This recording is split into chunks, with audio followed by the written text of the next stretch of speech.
Thank you. Mr Farage, 2 minutes and a half, 2.5 minutes, please. Thank you.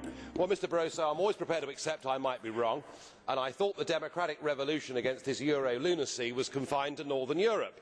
But now we see that Slovakia have joined it, and I must say, what a wonderful result that was last night in Slovakia. I'm sure many of you here will agree. And it's produced, I think, the quote of the crisis. Richard Sulik, who led the rebels, said, "I'd rather be a pariah in Brussels than have to feel ashamed before my children who would be deeper in debt." Well, I know how he feels, because I've been somewhat of a pariah here, perhaps for the last 10 years.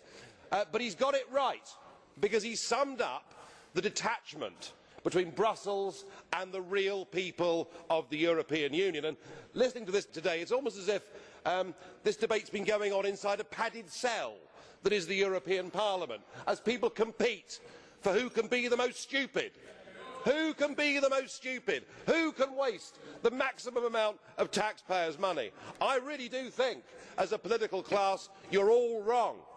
And you're all wrong democratically, because nobody has ever given consent for this behaviour. And when people do vote no, well, when the French vote no, you ignore them.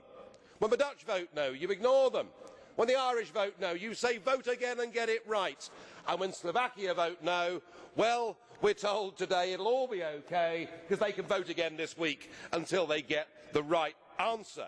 We've got 17 countries trapped inside this economic prison of the Eurozone, and all you can do, Mr Barroso, is stand up and say we need more power. People like you, who've been the architect of this failure, the architect of the misery that is being inflicted upon millions, want more power. It's like Barroso in the bunker, unaware of what is happening in the outside world, but planning world domination.